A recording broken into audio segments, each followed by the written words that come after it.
All right, what's up, everybody? Welcome to another episode of the Intoxicated Sports Report. He's Gage Samoji. I'm Emerson Hip.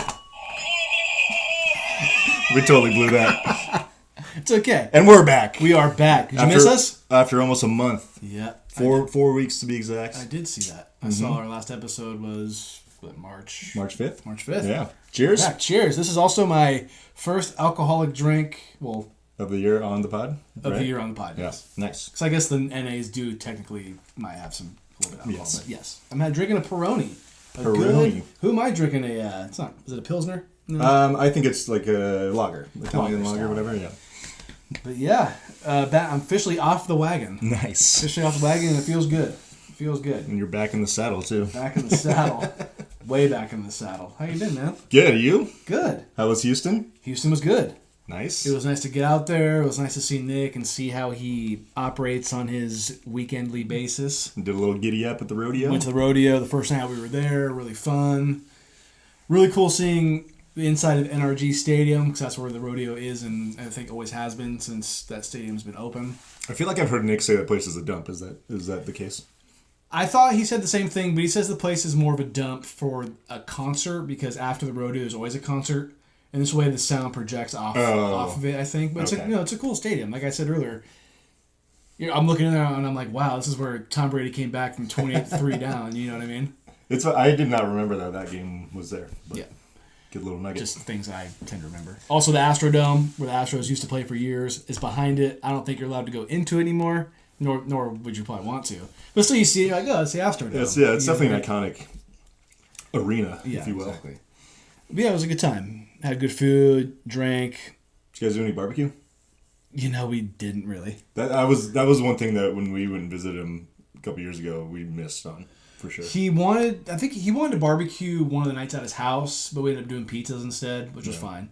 And then I think the Sunday we were there, because we were there Thursday through Monday, he wanted to go to this place called Pinkerton's. Okay. And Was that the dive bar you was telling me about? no, I think it's a nicer... Okay, never mind. A nicer... It could be, but I think it was more of a barbecue place. Okay. Oh, gotcha. And so one of his buddies was like already out before us, and he was like, "Yeah, we want to go to Pinkerton's," and he called him. This was for lunch because he knew dinner would be busy. Right. And the guy said, "Dude, the line's already down the street for this place." Oh shit. And so we didn't get to do the whole barbecue thing, which bummer. But Dev and I did have steak and eggs one of the days, so we had a little bit of kind of grilled meat. Yeah. And it was good. All the food there was good. I had no problem with it. One thing I do want to say about Houston, and this is really funny because Jason Fearing, friend of the show, he sent me a direct message on Instagram, which for him is, a little on the unusual side. We don't talk all the time. Sure. And it was a screenshot of his buddy who lives in Houston and texted him saying, "Dude, I'm like 75% sure I saw one of the guys from the sports podcast at a grocery store in Houston." And Jason's like, "Well, I don't really think he doesn't live in Houston, so I don't know why he would be there." And then he said that he checked my story and saw that I was in Houston. And in fact, I was at a grocery store that same day. That is hilarious. We were at a grocery store called Heb, or H-E-B. Oh, H-E-B, yeah. H-E-B, Yeah. Heb. I think they call it Heb. Really? Okay. And I said, I was like, yeah, I was there. I was wearing my Giants hat and everything. He's like, yeah, you said you were wearing a Giants hat. That's pretty funny. So it was like the first time in my life I've really probably felt famous. Yeah. Just funny. Really, like, what are the odds? You know what I mean? That's pretty cool. It's like really, really, I know it's not a small world. Yeah. But the fact that a friend that Jason knows, and also thanks to his friend, I have no idea who the friend is. If you listen to the podcast, and if you're listening now, salute to you. Cheers. Jason, also salute to you for showing me that. That was kind of made my night. I texted it to you. Yeah. I didn't see the message until like midnight, which is only 10 o'clock here. Sure. But still, I showed Nick and he was like, "What the fuck?" It's like, what are the odds? I wish he would have said something to me. Right. I probably would have been like, "What the fuck? Like who are you?" Get the cameras over there. Are we going to sign something? Yeah. I'd be like, "You're from the podcast?" Yeah. I'm in Houston right now. Yeah, no paparazzi. Come on. And I think I was wearing my Dallas Cowboys shirts. I think, Giants. Stood out even more. If you know me in this podcast, obviously Giants, Cowboys. So that was a interesting nugget that I couldn't help but mention on the podcast. That's pretty cool. But yeah, good time. Good to be back. And was it musty there? Only on Sunday. Yeah. Sunday after, like the whole day on Sunday was, you walked out and I was like, oof. Yeah. But it wasn't even that bad. Yeah, we actually got pretty fortunate when me and Danny visited him. It was in November, of course, but Yeah, it wasn't that humid at all. We really lucked out with weather. There was, I think it was Sunday night, Saturday going into Sunday, there was a really crazy, 15-minute thunderstorm. Oh, really? And I've never experienced any kind of thunder like that in my entire life. The blinds were closed in the room that we were staying in, because Deb and I stayed at Nick's house. Yeah. And it was like every 30 seconds, lightning, lightning, lightning, lightning. It's just different down there. Yikes. That is pretty... Also got to check out, from the outside, driven past it, the Toyota Center where the Rockets play, and they don't call it Minute Maid Park anymore. It's called like Dankin. I noticed that when I was watching the Giants game today. It's like the Dankin, or... Yeah, it was a weird name that I was like, what is this? So instead of they call it the juice box, they call it the ice box. The ice box, okay. I also love the big Oxy advertisements they have. It just makes me think of drugs. It's not a drug advertisement at all. But anyways. Tried crawfish. I only had one so we went to that where we had steak and eggs. Uh-huh. After that, we went to this place called Drift. And they were selling crawfish there, like $6 a pound, which is a good deal. And, we had just eaten, and Dev and I even shared the steak and eggs, and we were stuffed. Yeah. And James was like, I'm going to buy a pound. And I'm like, dude, I'm not, like, don't. We were around other people, so other people ate it. Yeah. So I tried one, but I'm like, dude, why? I was like, I would have eaten more if I didn't eat before. Was it any good? It wasn't Just something. It was something you had to try. Sure. Yeah. Like, Devin didn't like it. Which, she's a little pickier with food than I am. Yeah. But it wasn't like anything to write home about. It was just like more of the experience. Yeah. Because there's people like next to us that were just sucking them down. Oh my god! Like you saw, because it comes like in this big old circular plate type deal. Yeah. Like more of like a kind of more looking for bowl-ish thing. Yeah, whatever. And they were sucking them down. Like, Jesus Christ! And it's just like you gotta like suck it out first, and then you eat it. It's just something I'm not really used to. Yeah. All right. We are watching a little NBA basketball. I think we got. Thunder and somebody. Thunder and Pistons. Yep. Just before you got here, the Cavs were wrapping up a victory over the Knicks. They've been scuffling a little bit. The Cavs, a little bit. I think they had a 4-game losing streak, if I'm not mistaken. After only losing 9 games in the season, I believe. Yeah. Or 10. Yeah. Something along those lines. So yeah, OKC now has a somewhat comfortable lead on the overall number 1 seed right now. And I also thought that since we haven't, done this in a while, that we should maybe take a little shot. Well, okay, so I'm going to ask you this question. I have a bold prediction IOU. Oh, okay. We could do both. Can this be both? Yeah, I mean, this is a good old artichoke liqueur that everyone loves. Yeah. This is also 16% alcohol. Emerson and I's first time drinking together this year, so I know he's chomping at the bit. Yeah. Bit, right? So my bold prediction was where's it at? I just had it. Kendrick Lamar brings out Lil Wayne at the Super Bowl. That was that probably wasn't going to happen, but I was feeling good. I was feeling good. So that's an IOU that I'm going to get rid of. I knew I owed. Aaron Judge, 70 home runs could happen this year. That's all I'm saying. Is that one living still? That bet? That one's or is that from last year? That one's from August of last year. Gotcha. I said he'll get 70 home runs. Oh, in some season. In season of his career. Gotcha. All right. Cheers, man. Cheers. What is this? Chinar. The artichoke stuff. Artichoke stuff. Yep.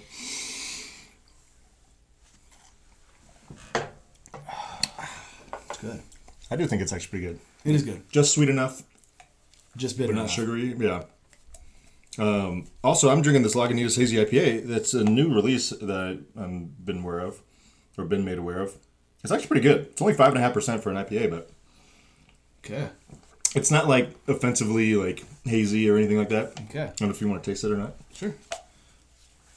Because I'm over the haze craze, personally. We have been. Yeah. That's pretty good, actually. Yeah, it's actually pretty smooth. It's not like, because a lot of hazies you drink nowadays are just like really heavy and like really overly citrusy. That's good. But that's actually pretty smooth. It kind of reminds me of the daytime IPA. Yeah, but just with a little citrus punch in there. Yeah, we abused those a few years ago. Remember that? Do they still make those, the daytimes? I'm pretty sure they're still out there. Yeah. Those were good. Yeah, those had a good run.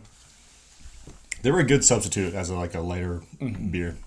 Absolutely. Something with some flavor. All right. I think we ought to just jump right in because we got a lot to get to today. Yes, we do. We'll start with March Madness. The Final Four in both the men's and women's tournaments are set. On the women's side, we got number 1 seed Texas will face number 1 seed and defending champ South Carolina. That's going to be a tough ask. Yeah. It's interesting though. I was looking at South Carolina's games that they've like all of the last 3 games have been pretty close. They haven't been rolling anybody. Okay. Texas has had a much smoother ride to the Final Four. So yeah, that should be a good. That's actually a conference matchup too, which is interesting. When I did our women's bracket that we're a part of, shout out Hannah and Jasmine, which we'll get to in a little bit. Yeah. I knew I should have picked South Carolina. I didn't want to be that guy. Yeah, I was ready to choose someone different. I picked the other SC. Yeah, right. Unfortunately, but I didn't want to be that guy like, oh, I'm going to pick the defending champs because it's easy. Right. I should have though. You know, hindsight. Yeah, I'm curious to see like if they're favored right now. I know a lot of people are all over UConn because Paige Beckers is balling. Yes, and but yeah, so yeah, it's one of those rare times that you kind of want it for UConn. A little bit. Sounds crazy to say because they've won a little bit, not as much recently. Right. Obviously, 10, 12, 20 years ago, they were dominating. But you're kind of like, they're almost like, had Gino Auriemma become the underdog in a way? Yeah, right. Or like America's sweetheart almost? Yeah. Or was it more Paige Beckers? I think it's Paige Beckers too because like she had the rough injury that she had to miss a full season a couple years ago, and then she's back to being herself again. Yeah. And she also got like overshadowed by Caitlin Clark for a couple of years too. True. But and people kind of forgot about her, but she's still legit. Sacramento Kings, if you want to draft Paige Beckers. I have been seeing some funny memes of her in NBA uniforms. I've seen one of her in a Nuggets uniform. Speaking of Paige Beckers, they will play UConn 2 seed will play number 1 overall seed UCLA, who's an interesting story. They weren't expected to be this good this year, but UCLA's only lost to one team this year, and that was USC with Juju Watkins. Yeah. So I had UCLA, and I think you did too, obviously, because you had them. I did not have them in the Final Four. I had them losing in the Elite Eight. Yeah. I had UCLA. I had the Battle of Los Angeles in the Final Four. That would have been cool. That would have been cool. Would have been really cool. Paige 35 points per game over her last 3 games in the tournament, which is good for her. And she's shooting like 60-something% from 3 in those 3 games too. It's insane. Good for her. It's really nice to see her bounce back, like you were saying. Yeah. And hopefully she can get it done, I guess. I mean, am I rooting for her? I guess I am. Yeah, I mean, I think it'd be cool to see her go out because I believe she doesn't have any more eligibility after this year. No, I don't think she does either. I'm sure she'll get drafted. Yeah, I'm curious. Like, is she like a consensus top pick, like Caitlin Clark was, or is I haven't. I imagine. Attention. I mean, Juju can't come out yet, can she? She can if she wants, but everyone stays. At least 3, if not 4 years. Plus, she can be out, which we'll get to in a second. She's probably gonna be out all next year. That's right. Right? Yeah, that's right. So she's really unfortunate outcome for them. Yeah. And USC tore ACL in the second round win against Mississippi State. They still got to the Elite Eight. Actually gave UConn a pretty decent run for their money in that Elite Eight matchup, but came up short. So how is your women's bracket looking? I mean, we both had USC, like we said, right. So we were kind of screwed out of that. So the funny thing that I held myself back on mentioning before we started was that I had a perfect Elite Eight. I had every team right in the Elite Eight. Wow. And my bracket was like in the 99-something%. Oh, yeah. Even him and Jasmine was like, have you seen Emerson's bracket? Yeah. And I looked at it, I was like, holy shit. And then as far as I only have one team correct out of the Final Four. Yeah. Or maybe 2. So I'm 9th place, max 1150 points. It's, Juju going down, like you said. It ruined everything for me. Also, I will say, Devin, number 1. Yeah, and she's got Texas winning the whole thing. I mean, you got to feel good about it. She's the only one of the perfect Final Four. Devin is? Yeah. Wow, good for her. Good job, Dev. Yeah, so I was the only one with a perfect Elite Eight, and I had the worst score in the Final Four. Got one out of 4. And you've probably done it the past few years now with us, right? I think it's at least the 3rd time, if not 4th. Yeah. Hannah and Jasmine always do one. It's kind of like they do ours. Yeah. We do theirs. Yeah. It's fun. I was impressed to see how big the group was this year in the women's side. 16. I think they get a lot of people. Yeah, I think that's definitely more than last year. I feel like. I think so too. Yeah, because I think I noticed too. I think the days coming up to it, it was like it's probably only be like 7 or 8 people, and like the last day they got like 9 other people or whatever. So it's always fun. On to the men's side. All 4 number 1 seeds reached the Final Four. It's just the 2nd time in history. Yeah, which is shocking. Yeah, it's crazy. Happened also in 2008, which I do remember that. I want to say because that was the first year I was in high school, and all the like in the choir, because I was in choir freshman year, everyone did a bracket in choir, and that was kind of fun to follow that year. But yeah, so we'll have Auburn versus Florida on one side, and then Duke versus Houston on the other side. Duke.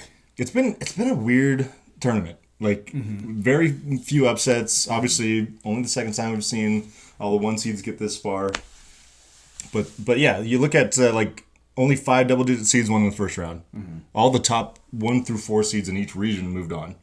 10 seed Arkansas was the only team seeded lower than 6 to reach the Sweet 16 after they upset number 2 St. John's. And number 2 St. John's was the only top 2 seed that didn't go to the Elite 8, which is crazy. You had 3 seed Texas Tech was the lowest seeded team in the Elite 8. So kind of a weird tournament. A lot of bad games. A few good ones. I mean, that Texas Tech Arkansas game went to overtime. That was a good one. But yeah, not a lot of games come down to the wire like you expect. So another good thing about the time that when we were in Houston, the time frame that we were in, we had to watch a bunch of the first round games. Oh, right. They were always they're just like stacked on top of each other. Yeah. So we were there for the Maryland buzzer beater off the glass, which was a good. That was one of the handful of good probably games. one of the better games that we've had. I did watch that live. That was pretty exciting. But besides, yeah, it has been kind of very chalk. Yeah, a lot of chalk. A lot of kind of just blowout games. Yeah. Which, and yesterday, Ashley was giving me shit for it. She's like, you have 3 number ones. I'm like, thinking to myself, yes, it's kind of what you have to do. Yeah. You have to try to guess correctly of the upsets. There's going to be some. There always is. But when it comes down to it, the better teams are always going to, for the most part, make it through. Right. And, I had to sprinkle in the 4th seed Kentucky. I was wrong, but, I had to do it. Yeah.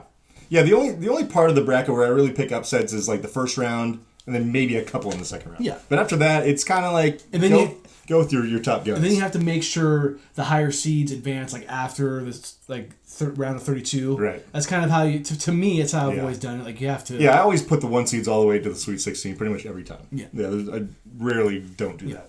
Because if you're trying to win a pool like we do, and you try to get as many right as possible, that's kind of how I've always done it. Right. You have to. The other thing too is you can like what I tried to do last year and it burned me is try and pick the champion that you don't think everyone else is going to pick.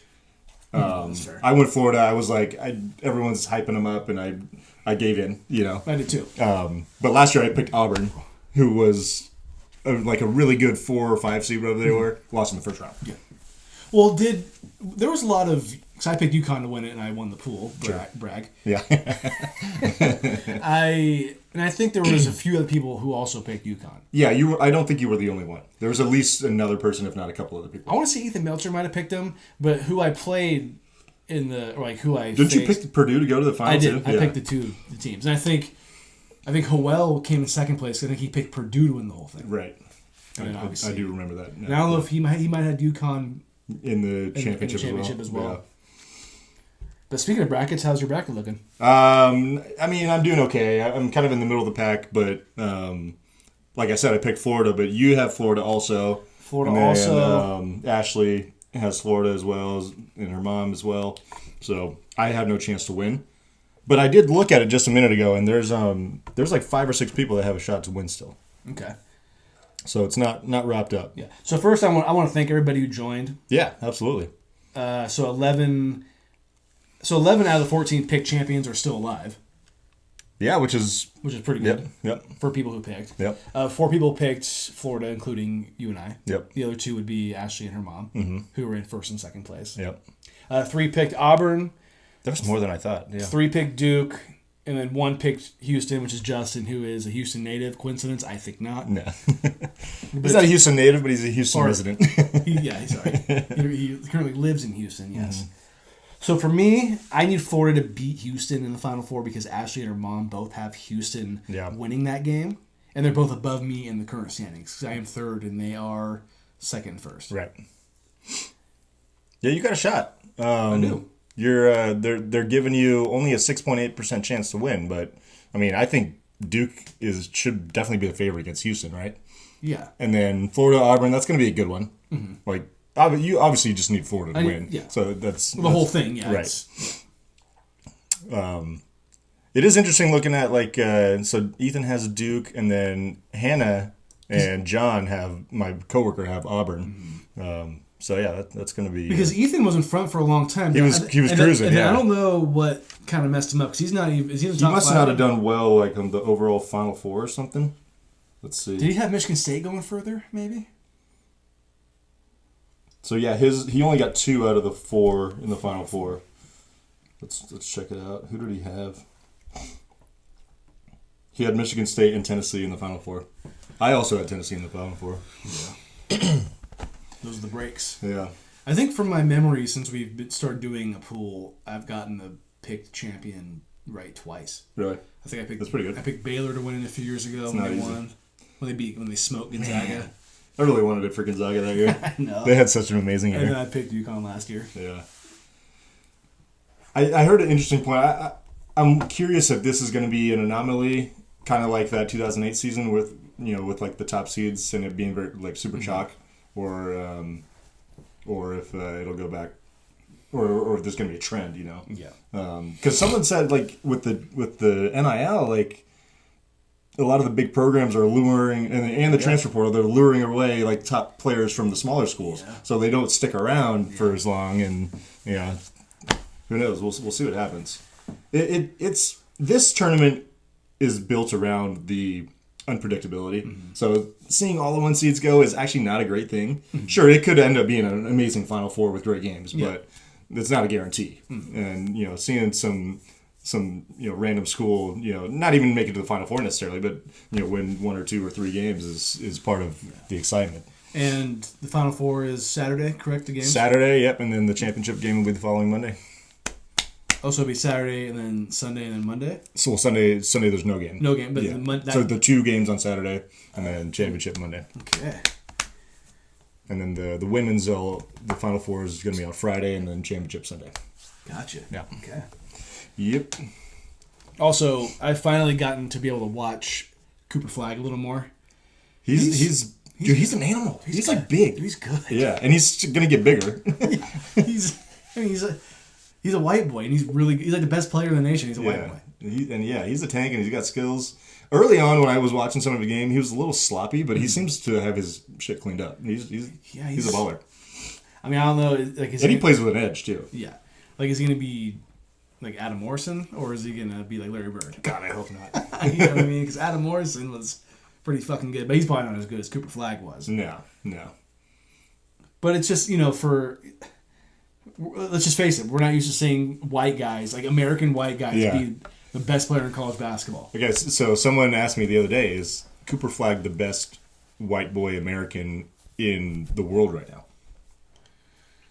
Best white like boy. between the NBA and college basketball. Because we, like the person I was talking to, we kind of agreed that Tyler Hero is probably the best NBA player among white Americans.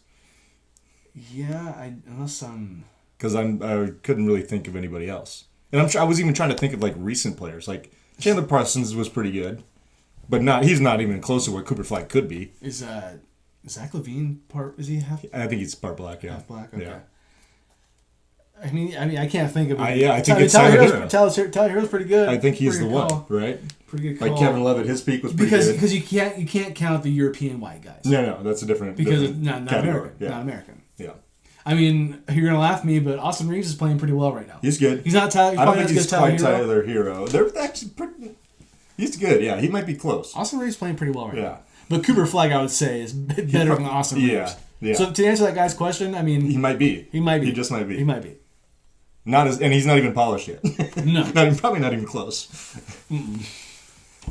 It's a really good argument. I'd have to really look at the teams and like Peyton Pritchard. Come on. I know. I'm just kidding. Gage, kick it off with the NFL news. So NFL news. We're gonna try to whip through this real quick for you guys. A little QB carousel. I like the way you put that. It's kind of nice. It's a lot of movement here. How the Seahawks traded Geno Smith to the Raiders. Your thoughts? The Pete Carroll connection. Very linear move for the Raiders.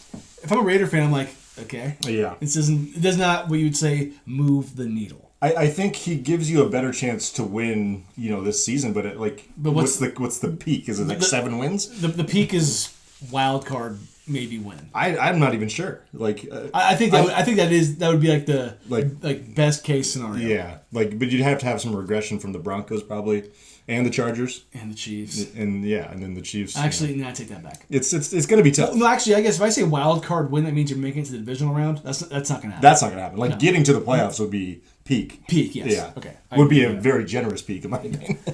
And, like, if you're like someone like, Brock Bowers, hometown boy, do you like this? You probably... I mean, it gives you a better chance to, put up some numbers, I guess. But, I don't know. It just doesn't... I think they still should draft a quarterback, right? Absolutely. Yeah. Why wouldn't you? Yeah. Seahawks, they signed Sam Darnold to a 3-year deal. A little bit of surprise. I didn't see it coming. No. Yeah. But those last 2 games for Sam Darnold with the Vikings, they were like, we can't do it. Yeah. Which is rough for him because he had such a great year. Yeah, it's so crazy. But also, like Sam Darnold, to me, although he had a great year, it's kind of like having Geno Smith, to me, if you ask me. Yeah. Like, yeah, you can make it, maybe you can make it to the divisional round. Right. But he's not like the guy that's going to take you over the mountaintop and get you to the Super Bowl or win it. I don't think so. Yeah, now that you mention that, I wonder, like, if they just beat the Rams, even if it was despite Sam Darnold, and just got to the next round and still, like, maybe lost ugly to whoever they would have played. Eagles. Yeah, definitely would have lost ugly. Yeah. Would that have completely changed? Like, just a playoff win, even if it wasn't because of him, would that have completely changed how the Vikings handled him? I don't know if it would have completely changed, but I think it would have made him think twice. Been a different thought process, yeah. The Colts signed your boy Daniel Dimes to a 1-year contract. He will compete with your other boy Anthony Richardson for the starting job. All I gotta say about this one is, if Anthony Richardson doesn't win the starting spot out of training camp, he's cooked. He's going to the CFL or he's going to the USFL. Yeah, you pick. I think this is his shot. Well, and also, like, again, if you're a Colts fan, if you're that guy that sings about the Colts every week, this is our Colts, this is our team, we bleed blue. What are you thinking about this? Yeah. Daniel Jones is going to be competing with Anthony Richardson, who's supposed to be not the Messiah, but the next guy. Right.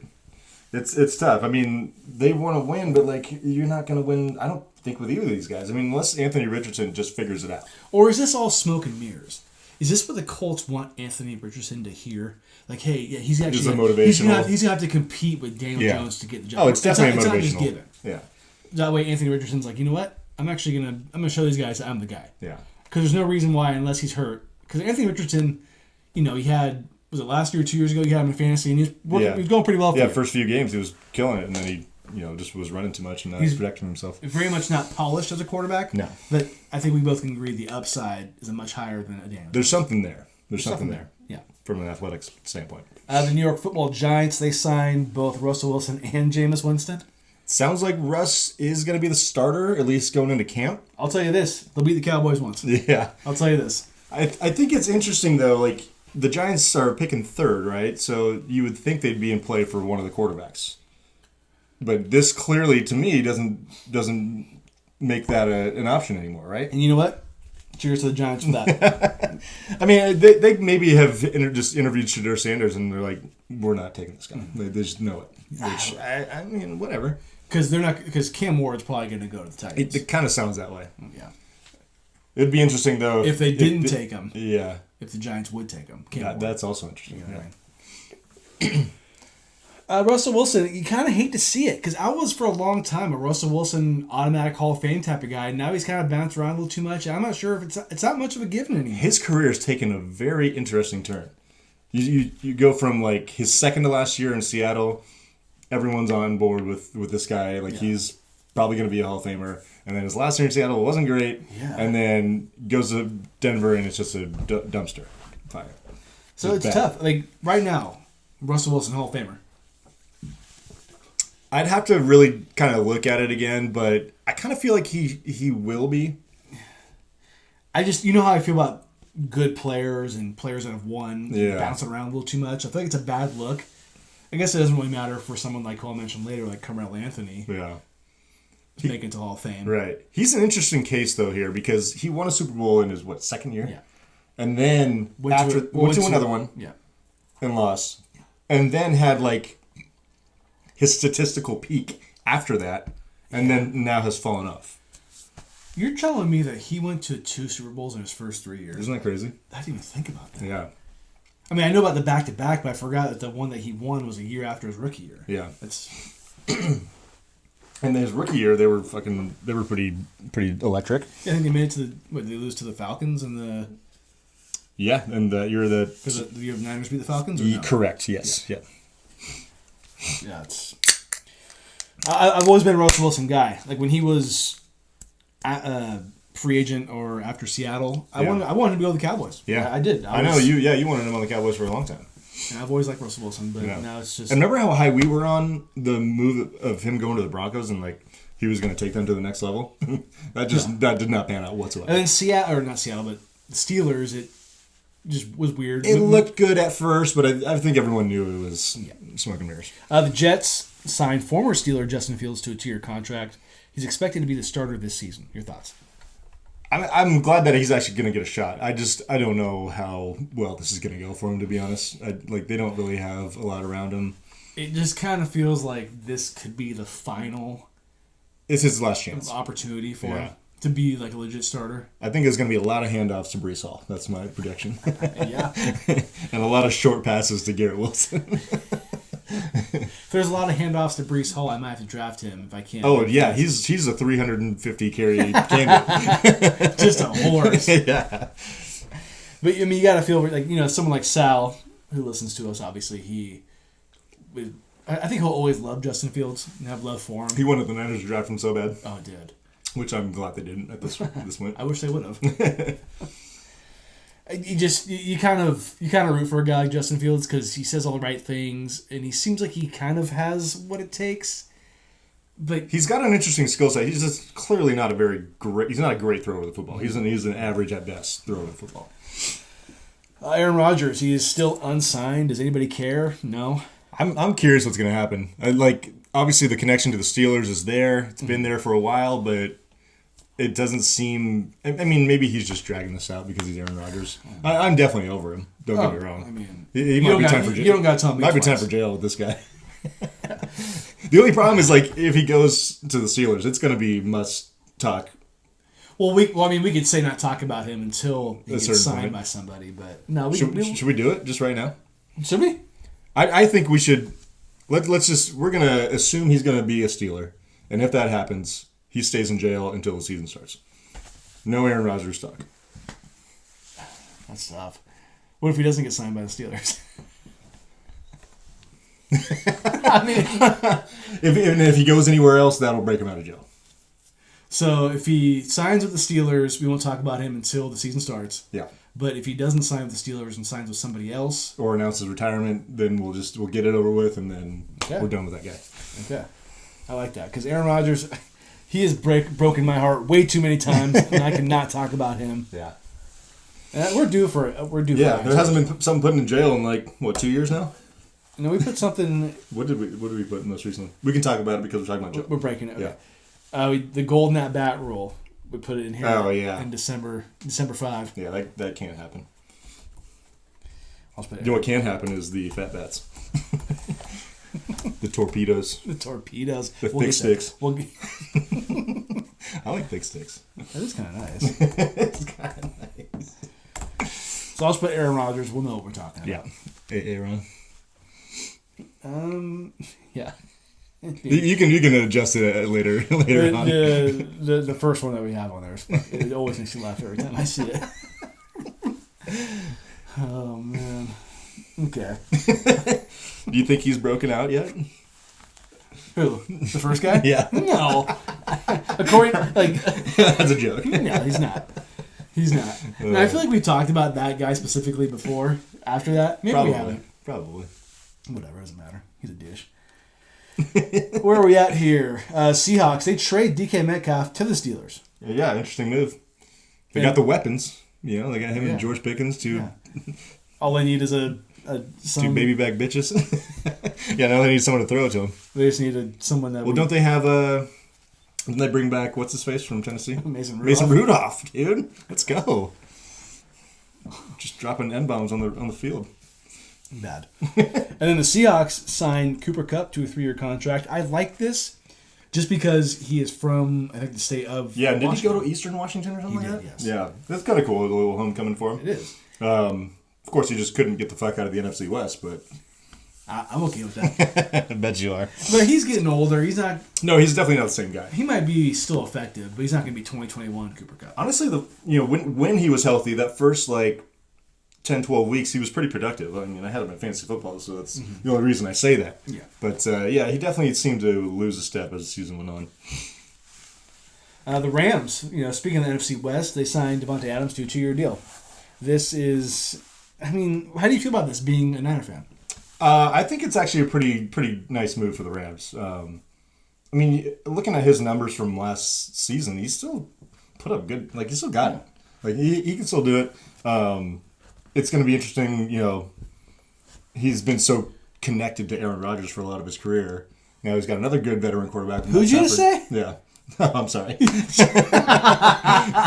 Fuck it. You gonna do it? Yeah. So connected to that guy we don't speak of anymore. But now he's got another veteran quarterback to tag along with. And I think Matt Stafford's it's gonna pay dividends. Right. And Devontae is also very he's I would say more versatile than Cooper Kupp, in that Cooper Kupp has been very much tied to the slot throughout his career. Devontae can play outside, he can play in the middle. So I think Stafford's gonna like that a lot. Barring injury, I think it's gonna work out. He may not put up monster his peak numbers, but I think he's gonna have a really good season and a big impact for the Rams. This might be one of the first times we actually have paid for ISR jail. Yeah. So here you go. Yeah. Record-setting contracts. The Bills signed Josh Allen for 6 more years and $330 million, $250 million guaranteed. That is the bag. Yep. Congrats, Josh. Not only are you a paid man, but you're also engaged to a very attractive woman. She's nice. She's very nice. Very nice. I heard she's really nice. If you're a Bills fan, what else could you want? It's a lot of money. Yeah. But it's going the next 6 seasons, barring injury, that you have a chance to go deep in the playoffs because you have a quarterback. Right. You have one of the guys. Right. Now it's on the Bills. They gotta draft and develop well. Yeah. I think it's really as simple as that. I guess my can I make this a bold prediction? Now that I've already taken 2 shots? You tell me if it's bold. It may not be that bold. But I say that Sean McDermott is not still the coach of the Bills in 6 years. Oh, I don't think that's bold. Okay. Yeah. I didn't think so. After thinking about it for a second. Yeah, I don't think that's not going to be the case. Yeah. Now, I could be eating those words if they win the Super Bowl this year because that could change things. That could completely change things. But I don't think that's a bold prediction. Yeah. At this very moment, you're right. Okay. And then, not last but not least, hold on, sorry, I'm off right here. Browns extend Myles Garrett for 4 more years and $160 million.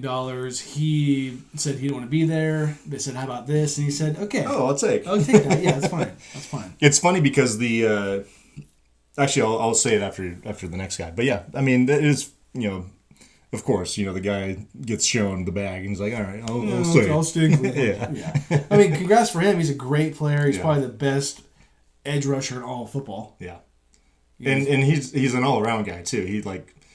He'll stack up the middle of the line during the run. He attracts double teams, you name it. Yeah. Coincidence that he went to Texas ATM and he's getting money now? I don't think so. ATM. They got to change that logo, dude. No. Well, now that they get paid, maybe not. Yeah, I guess it doesn't matter anymore. And then the Bengals signed Jamar Chase, 4 years, $161 million contract. They also signed T. Higgins, so I think the largest contract for a number 2 receiver of all time. Right, pretty wild. So that means they're a lot of investment on one side of the football. They're gonna score 50 points, but they're gonna give up 51 points. Yeah, exactly.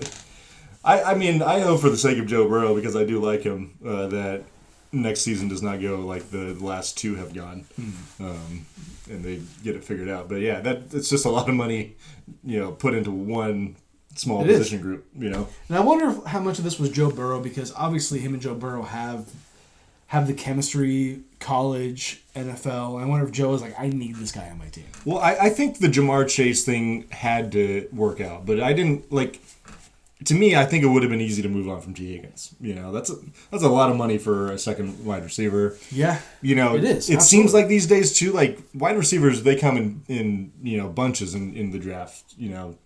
Productive guys here, every single year. And T. Higgins, I've had him on my fantasy team. I feel like every year. I know I haven't, but he gets hurt a lot. He does. He gets hurt a lot. He was hurt last year. You're going to pay a guy that kind of money for a number 2, who seems to always get hurt. Like Jamar Chase, box office. Yeah, he is a baller. He's at least the second best receiver. He is really, really good. Yeah. But the T. Higgins thing kind of threw me off. Like, why don't you? I mean, yeah, you need good receivers, but you need good defensive players too. Yeah, I mean, and the whole situation with Trey Hendrickson right now is a little weird. I know he's a little older, so I can understand not wanting to give him, his max possible money. But I agree, like they need to start hitting on draft picks too. Another team that needs to score big in that department. Last but not least, Cowboys Niners offseason. For me, I don't really care about the Cowboys offseason. No thoughts? I have heard speculation. Don't really know how true it is. You see it on Twitter, but the possibility of the Cowboys trading Dak Prescott to the Browns for the number 1 pick and the Cowboys getting Shedeur Sanders or Cam Ward.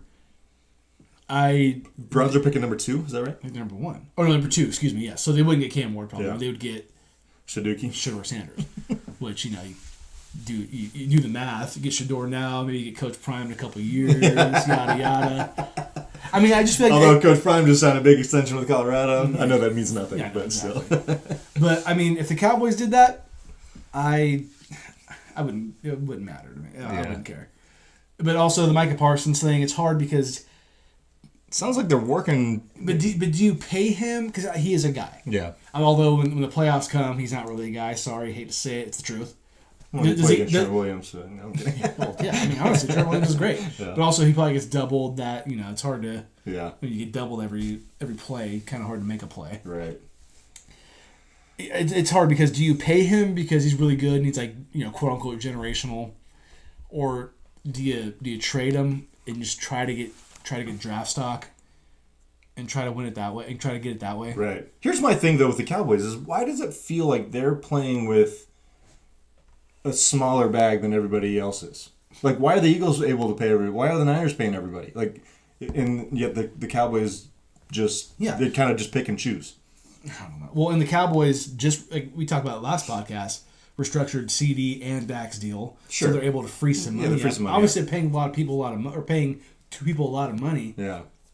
Will they pay Micah Parsons? I think so. Cause that's kind of how Jerry operates. Because Micah is drafted by the Cowboys, and it's kind of hard to let like an elite of an elite position just walk away, right? It's hard because the only way it could work is if the Cowboys have a deep playoff run if they trade Micah, because it's a lose-lose. Yeah. You trade Micah and you look like a fool, or you pay Micah the bag and you look like a fool. Right. For the Cowboys' perspective, that's what it's going to be. Yeah. Well. Yeah. Exactly. You pay Micah a lot of money, and they're like, oh, you paid him way too much money. He's not even that. He's good, but he's not that great that we maybe thought he was. Yeah. Or you let him go and you're like, oh my God, Jerry Jones is just really, really too far gone. Yeah. So which one do you want to pick, Cowboys? Yeah. I mean, am I wrong? It is. Well, it is funny to think about. Like, there's so many contracts that work out negatively that way, and eventually it just goes away. But yeah, no, you're not wrong. It's like you said, a double-edged sword.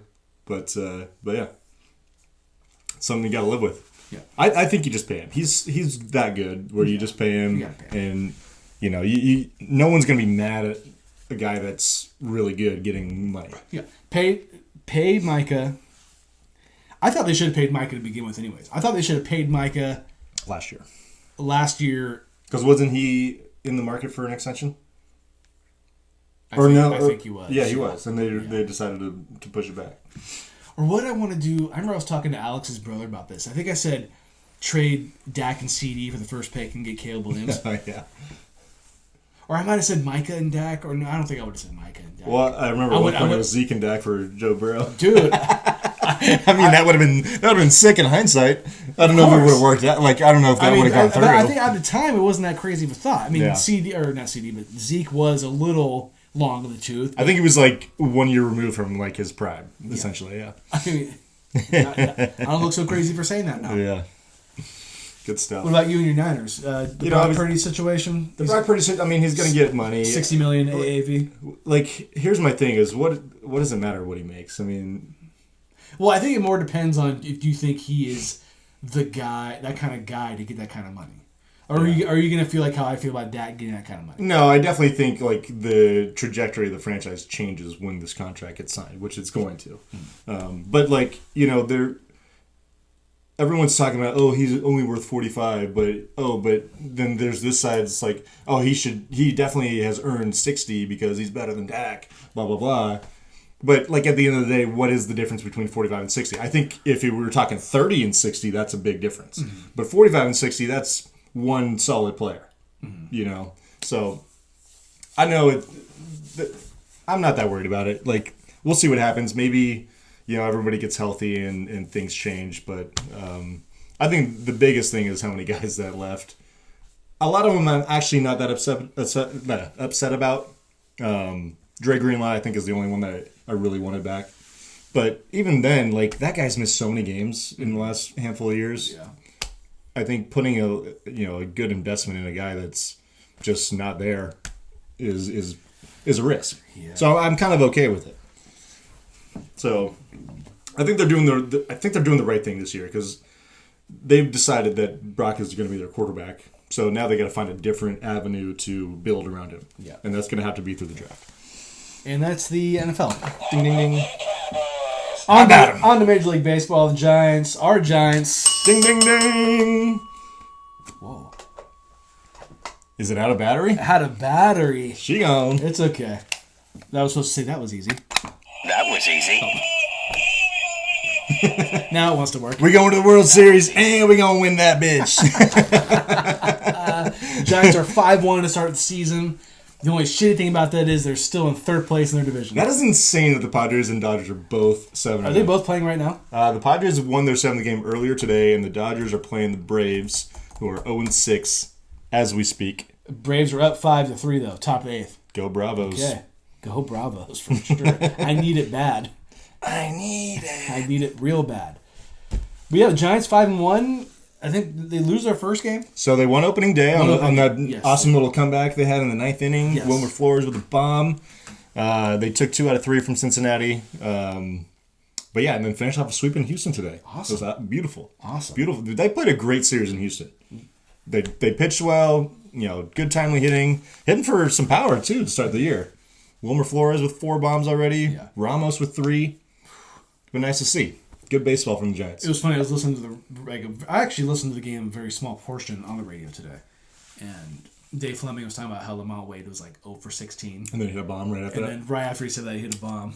Kruk and Kite did the same thing on the TV broadcast. Yep. Love that. Yep. Also, knock on wood, 0 errors in 6 games for the Giants so far this season. Yankees had 5 errors in 1 game already this year. I already love the Buster era. It's a beautiful thing. We got the mojo back, baby. I mean, it's 6 games in, but yeah, it's really nice. I'm definitely being sarcastic. But yeah, also, I mean, just a good all-around team performance. I mean, 16 runs allowed in 6 games. That's 2.7 per game. That's very good. Yeah. Have you been able to watch a lot of these 6 games? I have, yeah. I watched pretty much every pitch of opening game, give or take. Or opening day, rather. I think the only game I really missed was on Monday. Okay. Yeah. I guess last night I missed a little bit of it too, but yeah. But yeah, been watching. Nice. Got to watch all of today's game. That was nice. And just glad baseball's back. It's always when baseball comes back, it's always a great feeling. Nice. It does get a little long in the tooth in the middle of the year. Mm-hmm. Like when you hit July, August, you're like, can we just get to the fucking playoffs? Yeah, exactly. but yeah, no, it's always nice in April. It's great. Did we, before we get into our season predictions, did you want to? I mean, I kind of wanted to mention the torpedo bat thing. Yeah, we could talk about it. So the Yankees, and let me know if I'm missing information on this. So I think like the first couple games they played against the Brewers, start of the season, they scored. That second game was like 20. In a 2-game span, they scored 32 runs. Yeah, which is outrageous. I think the game where they scored 20, they had 9 home runs as a team, which I believe was a team record. Yeah, and the Yankees have been hitting home runs since the 1800s. Right. And people, I think Michael Kay was the one who was the Yes Network announcer for the Yankees. Yeah. Brought to the attention that the Yankees, some of the players, not all the players, because I don't even think Aaron Judge is using one, which is impressive because he has had 4 home runs already this year. Yeah, 3 in 1 game. They call it the torpedo bat, and the way they do it is it's just a different shape. Yeah, it's a different shape, and they put it more into the barrel of the bat.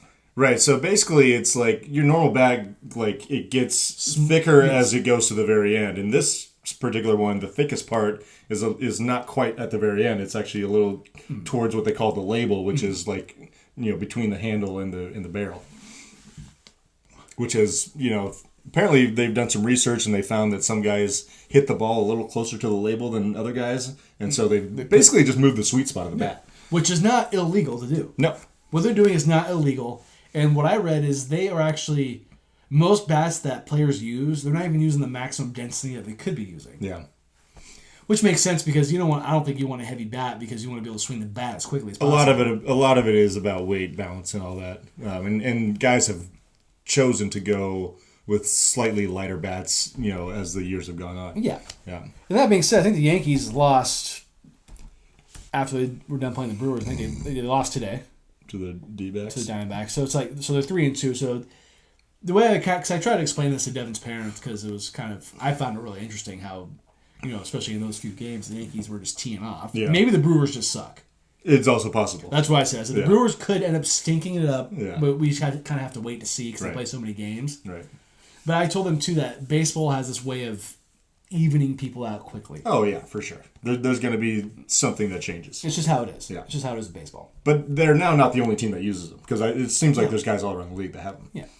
Well, I saw a tweet, too, saying that should the Yankees try to patent this so no one else can. I know it's not the case. There's no way. But no one else can use it. Yeah. Wouldn't that be funny, though? Well, especially because, it's the manufacturer of the bat that's, providing them. So it's not like only the Yankees could ever have this bat to begin with. Well, because they hired an MIT physicist, the Yankees did, to figure this out. And they probably brought it to a producer. Mm-hmm. Yeah. Well, I wonder why this hasn't been a thing before. No one thought about this beforehand. Yeah. I mean, that's one of those things, too. I mean, it all starts with, even thinking of researching it, Yeah. Like, do you think this is any kind of, like... I mean, it's not cheating because it's not doing anything wrong, but do you think it's kind of, like, bending the rules a little bit? I think it's just... Like, how about giving batters an unfair advantage? Or giving batters an advantage who want to use it? I think it's more of, like, it's a little bit of personal preference. It's, being innovative, which I think is totally fine as long as it's within the rules, which it currently is. Yes. I mean, I can't see why Major League Baseball would want to get rid of these bats. I mean, it's not like... Yeah. It would be one thing if they were, like, actually having barrels that were bigger than were allowed, but that's not the case. Mm-hmm. No, I'm fine with it. And, I think everyone that can benefit from it should take advantage. I mean... Well, because I guess it does depend on the player because not every player might hit the ball the best in that certain spot. Well, I mean, obviously Aaron Judge ain't using it, and he's still crushing baseballs like he usually does. So it's just I found it really interesting. Yeah. Because it's especially what the Yankees did. Yeah. But now they're not doing that, so it's probably it'll be like we'll talk about this probably later on in the year, kind of make jokes about it. Yeah. But unless the Yankees are teeing off in every game, which they aren't. Right. It's just not much more of it won't be newsworthy like it usually is, or it would have been. They are funny to look at because they definitely don't look normal. No, yeah, like that. I don't know who the player was, but he looked like he had a bowling pin. Oh, Jazz, yeah. Jazz. Yeah. His was, I think, the most pronounced looking one that I saw, where like the end was very slender in comparison, and it looked funny. All right, should we get into our season predictions? Let's do it. So before we do that, I think we should announce what we think the Giants are going to do, or what we thought they were going to do coming into the season, of course. Their over-under on FanDuel was 79.5 wins. I have them going over that, personally. I think I had them, but I say in a group chat. Slightly, I think you said 78, right? Yeah, I have put them at 81 in our predictions. I'm being somewhat optimistic. Yeah.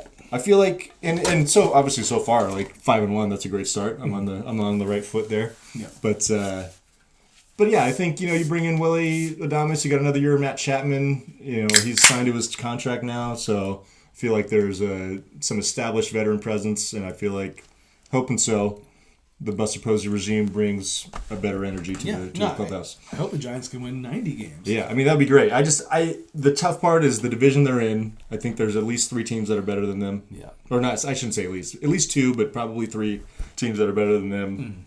And it's just going to be tough to compete in that division. But you never know.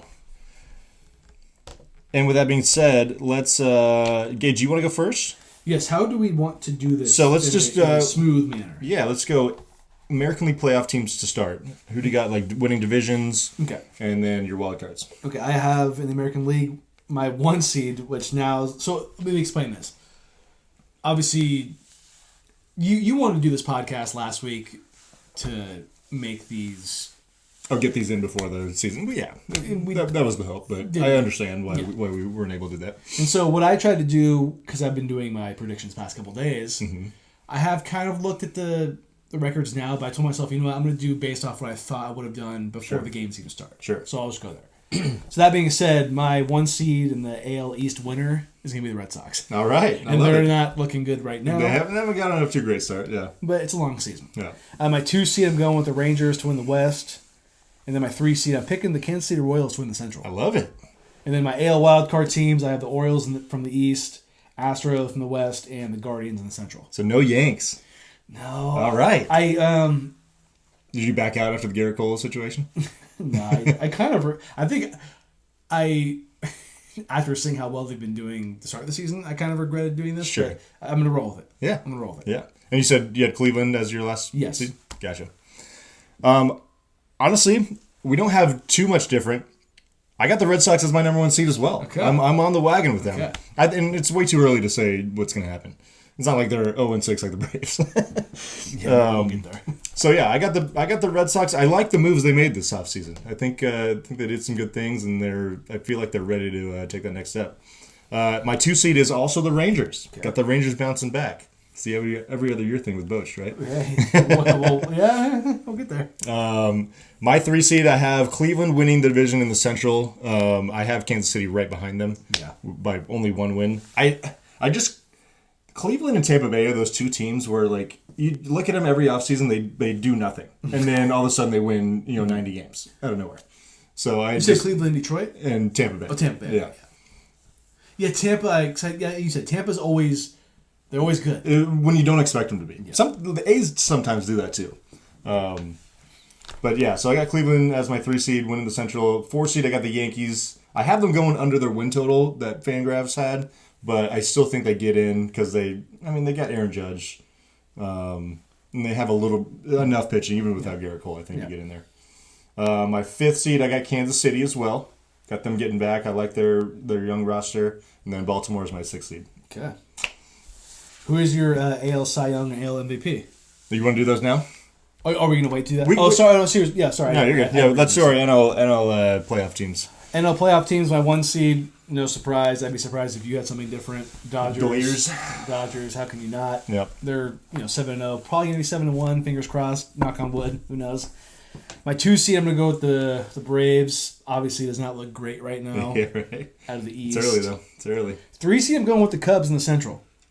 I like it. I'm going with the Cubs. 4 seed, I'm going with Phillies in the East. Padres, 5 seed in the West, and I'm gonna go with the Reds as the 6th seed in the Central. Reds, all right. I like it. I was high on the Reds having a breakout season last year, and they came up flat, but I love the Terry Francona managerial pickup, and I do have them going over their win total, but I was not ready to put them in the playoffs yet because they burned me last year. Interesting, no Mets. No Mets. All right. No Mets. All right, so my 1 seed is, of course, the Dodgers. I put them at 108 wins this year. What's their over-under? 105.5. Yeah. They have a shot legitimately to go for the wins record, I think. I don't know that they're going to care about 116? Is that the or one? Yes. Yeah, 116. So 116 is the record, so they need 117. Yes. I think they have a legit shot if they care. If there's a team to do it, it's this team. Yeah, if you just look at them on paper. And they're already 7 now. Well, hopefully 7-1. Yeah, hopefully 7-1. So yeah, Dodgers 1 seed. I have the Mets as my 2 seed. I think they're going to be really good this year. Okay. I think that Juan Soto pickup and then keeping Pete Alonso is a huge keep for them. I do worry a little bit about the starting pitching, but I think they'll get through that because they have. I mean, you look at Lindor, Soto, and Alonso, top 3 in the lineup. That's fucking nasty. Yeah, I also have the Cubs winning the Central and being the 3 seed. I have the Braves as my 4 seed. That's a very close second to the Mets in the NFC or National League East.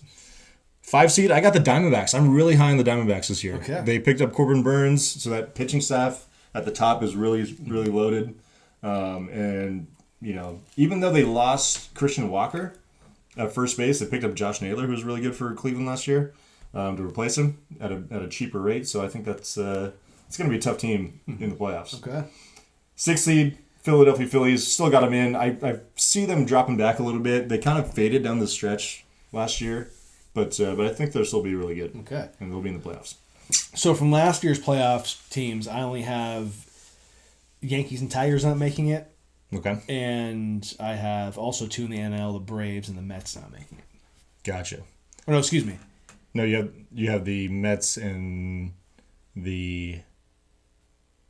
Who else was no, it? I think I messed up. Mets and the... No, Diamondbacks didn't make it. No, just the Mets probably then. Brewers, excuse me. Oh, Brewers, that's right. It looks like I crossed it up. The Braves were the 5 seed, and Yeah. the Brewers were the 3 seed. Excuse me. Okay. Yeah, dude, I'm personally... So you have Houston making it, right? Yeah. I'm kind of out on Houston. Okay. And even, obviously, I finished my stuff before the season started.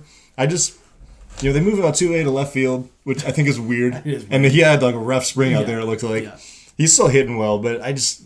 they traded away Kyle Tucker. They're just... I feel like this is going to be finally the time where they take a little step back. Okay. I have them actually finishing 3rd in the West. Wow. I think the A's are going to be sneaky. They're going to be Yeah? interesting. Obviously, they had a couple rough games against the Cubs, but I think they do win more games than probably people expect. Also some rough ticket prices. Yeah, for a fucking minor league stadium. Well, is that why they cost so much, you think? Because it's a small... Yeah, there's not enough tickets to give away. I know, but... When they stop selling out games at some point, which they will, that's going to change. You can't sell me on July on a Tuesday in West Sacramento. Right. I would love to see an A's playoff. I would love to see a playoff series at Sutter Health Park. It would be great. That'd be awesome. It'd be really great. That'd be awesome, wouldn't it? I honestly wonder though if Major League Baseball would step in and be like, you have to play somewhere else. They would do it. They would do it. What, bring it back to the Coliseum? No, they just play at fucking Oracle Park or something. You think the Giants would let them do that? If the Giants could make a little cash out of it. Yeah, I hate how money talks. But yes, you're right. Have it be at Sutter Health. And it's also with Tampa Bay, they're not going to play fucking playoff games at that spring training site. There's no way. Is that where they're playing right now? Yeah. Yeah. They're probably playing Miami if they could. I mean, because, the best scenario would be World Series games at Sutter Health Park. It would be hilarious. It would be phenomenal. That would never happen. I think if they got that far, they'd be like, you know what? You got to go somewhere else. Yeah.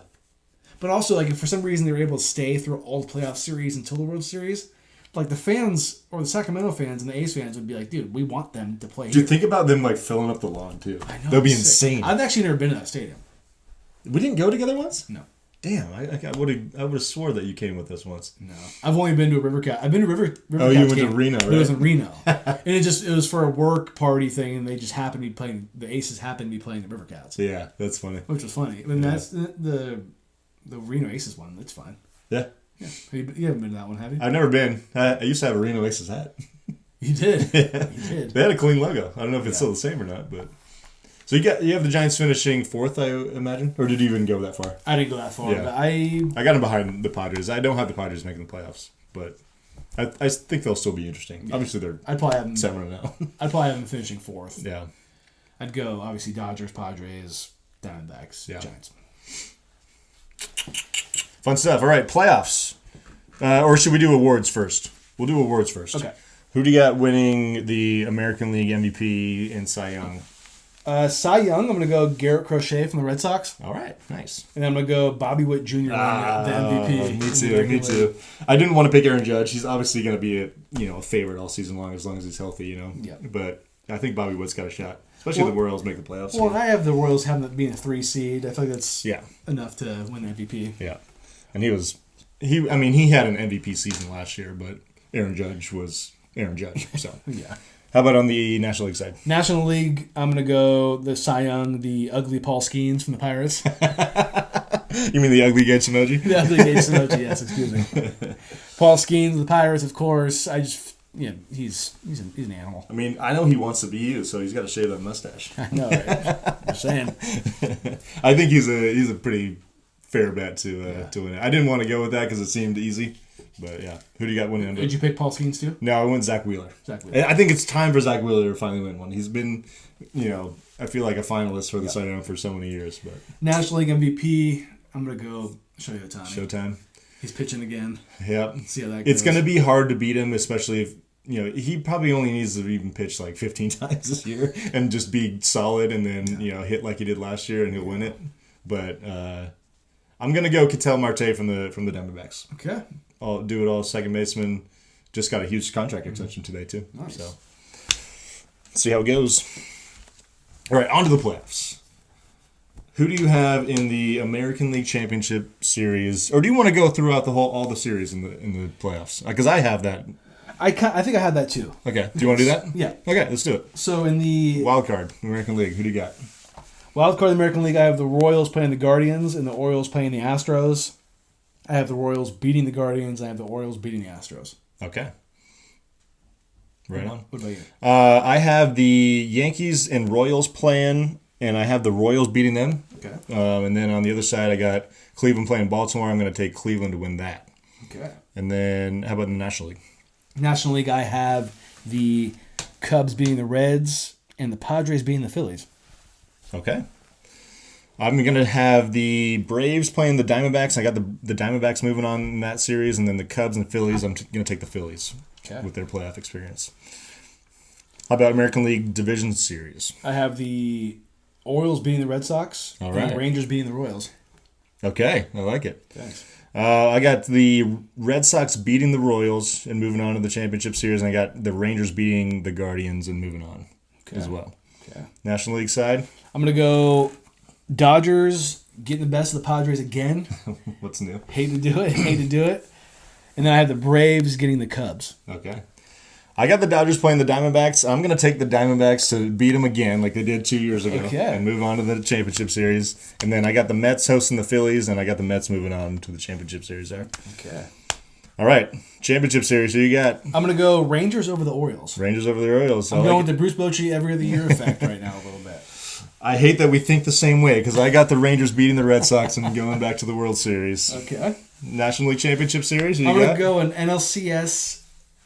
So it's Dodgers Braves. Dodgers Braves 2021 rematch of the NLCS by the Dodgers getting the best of the Braves. Right. I mean, how getting their payback? How can you not pick the Dodgers? So it's hard. I don't even have them going to the championship series, but that's just because I'm being me. Yeah, right. So I got the Mets beating the Diamondbacks in the NLCS and playing the Rangers in the World Series.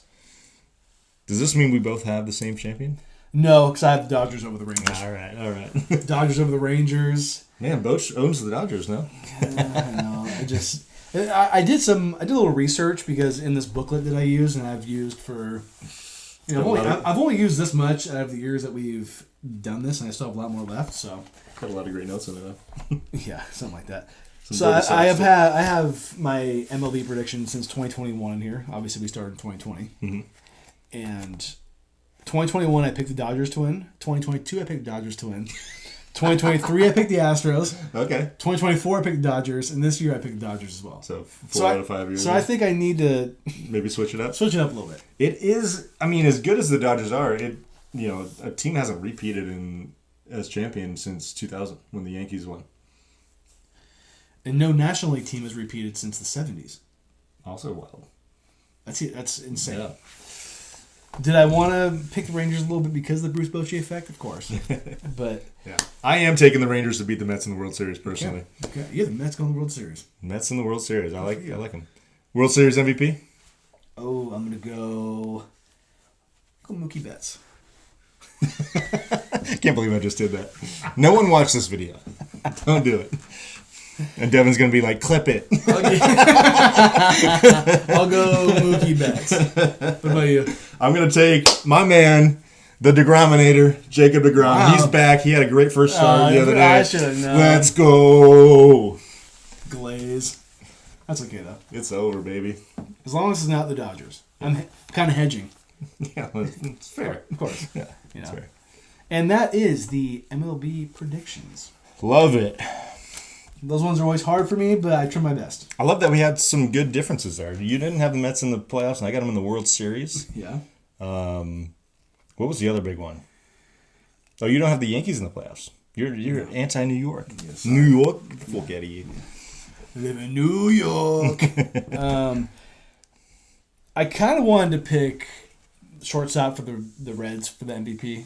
Oh, Ellie? But I just don't think I have them as a 6 seed. I don't know if you can win MVP as being a 6 seed. You can win it without making the playoffs. Yeah, okay. Showtime. Yeah, that's fair. Trout did it. Yeah. A-Rod. But yeah, but the thing is, you have to be like far and away the best player statistically to do it. Yeah. So. Yeah. But he's really good. He's pretty nice. He'll be due for one. Yeah. I think. Some NBA news, right? Mm-hmm, on to the NBA. Mm-hmm. Injury news: Kevin Durant is expected to be out at least 1 week with an ankle injury. Suns are the 11th team in the West. 1 game back of my Sacramento Kings for the final play-in spot, which might be a little different now because the Kings... I think that is actually accurate right now. Is it? Yeah. Because I checked it right before just to make sure it was good to go. But yeah. You know, sucks for Kevin Durant, but as a Kings fan, it's like, you know, I'm over here looking like a clown rooting for the Kings to get the 10 seed. And they can't even beat the Wizards. Yeah, that's pretty rough. I jinxed because I was like, hey, you know, it's the Wizards. They're probably going to beat them. Yeah. But they're an NBA team. Alas, you never know. Jordan Poole, he cooks. Yeah. He's been playing pretty well. He actually has been. He has been doing some damage. Damian Lillard has been sidelined with a blood clot since March 20th. It remains unclear if he's going to return for the season. It's a bummer. Bucks are the 6th team in the East right now. 4 games ahead of the 7th place Hawks. So, you know, they're going to make the playoffs, obviously. They're probably stuck in that 6th spot. Yeah. But for Damian Lillard, you have to be careful with this. You know, you hear blood clots, and all of a sudden I think of Chris Bosh. It's a little scary, yeah. I mean, I don't want him to have to retire early, and hopefully he doesn't come to that. Right. And he's probably lucky that he figured this out to begin with. Yeah. But for the Bucks, it's like, you know, is he going to be here for the first playoff series? Is he going to be here ever? Yeah, exactly. Yeah. It's a bummer. And it honestly makes me think of Giannis and, like, what is he going to be looking for this offseason? Is like, so you want the Bucks to make a bunch of moves, or is he going to ask them to move him? Well, I know what you want. Well, I think the window's already closed. I don't think it is. I think you have like one more. I thought it had to happen like this season. No. Okay, we'll check real quick. Yeah. So Emerson had a bold prediction. Same with Dylan. You know, shout out Dylan. We piggybacked on each other, and you said Giannis will ask for a trade the next 5 years, and that was in 2021. Okay, so it is still alive. It's still alive. I guess I got one more season. You got one more in you. Also, Giannis is an interesting thing. Someone was talking about it on a talk show the other day about how Dodgers tied the game bottom of the 9th. Of course they did. Oh my god! I hope they go 162-0 and then lose in the playoffs. Is there any way we can watch it on MLB Network right now? Possibly. I know the MLB Network is just any excuse they can play the Dodgers. Oh right? yeah. Those Dodgers. But back to Giannis, like how since they won the championship, right? In what was that, 2021? Yeah. His game hasn't really gone any. He hasn't gotten any better. He just like stayed the same. Yeah. He's still dominant. Still really good. But like, there's other guys that have kind of jumped him. Like I don't even like. Maybe he's still top 5. Maybe. Because I would say I would take Jokic over him still. Well, I think the way he plays both ends still. Yeah, and he's still a great athlete. There's no question. Yeah. But he does like he kind of stopped shooting threes now too. Like he's shooting like 10% from 3 this year. Oh. I know that's never been part of his game, but he used to take them and just because he had to, he'd make him like 25-30% of the time. Yeah. But now it's like completely gone from his game. So I like those guys that are like, "Oh, just wait until he develops a 3-point shot." Yeah. What if he never does? Yeah, exactly. And he hasn't. You know, Yeah. it's like with Shaq. Wait till he develops a shot. What if he never does? Yeah. Well, and even like Ja's game has like he's kind of leveled out too. Yeah. He's still really exciting, but tell me what John Morant does well that doesn't include layups and dunks. Yeah. Tell me. He doesn't have. What does he do besides that? A pullback game. He doesn't have really a 3-point shot that's great. Does he play defense? No one talks about his defense. He's small. He does finger guns. I know that. It's like, dude, he's a good player, but like, what does he do besides those 2 things? I'm with you. I'm in on this argument. but you are the guy, and I will always give you this. You said I'd rather have John Morant than Zion Williamson going into that draft, and you were right about that as of right now. Well, I think that that time too, guard play was really important in the NBA, and it's gone back to like the big guys. Yeah. Are but I mean, like in that situation, in that situation in that certain. It also has worked out in favor of Memphis in that he has been more available, even though he did miss a lot of time. Yeah, I mean, you can debate when Zion's on the court that he's better than John Morant. I think so. Yeah, but he's not on the court. Yeah, you know, your what's the best ability is availability. Right. Yes. Yes. Jalen Brunson has been out since March 6th with an ankle injury. You know, he helps to be back before the playoffs begin. The Knicks are third in the East, 3.5 games ahead of the fourth place Pacers, so they're most likely going to be stuck in that 3 seed, which is not a bad place to be in. They'll be having right. The only problem is they got to play the Celtics in the second round, which is not ideal. But you got to play them eventually. Yeah. Or you mean obviously you hope that. Oh my God. They won. Oh my God. Was it a walk-off of a Tony home run? Don't tell me it was. You know, my favorite word to describe teams nowadays is inevitable. The Chiefs, for a long time, they were inevitable. They still kind of are. What happened? Now the Dodgers are inevitable. You know how Sal calls me a jinx? I'm kind of starting to think I am one. I love how it's so unclear what's going on. But he's soaking wet, so it was a walk-off in some sort. Yeah. He must have hit a dinger. I think they're the first repeat champion to start 8-0.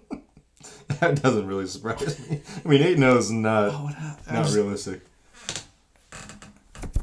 Oh my God. Ohtani homer to center, solo shot, game winner. 399 feet. Was it his bobblehead night too? Oh, that would be so lame.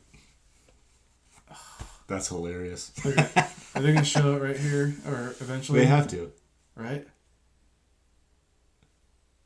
Oh my God. You're out. Doesn't matter. Doesn't matter. When are they going to get to it? Come on. They probably don't have one ready. Oh, here it is. Ooh. Oh, man. It wasn't even that bad of a pitch. You just took that thing the other way. Hey, that's my MVP right there. Oh, of course they won. Oh, that just ruins the night. Who cares? Giants are 5-1. That's great, but Let's go. You're not 8-0. Yeah. Oh my. Okay.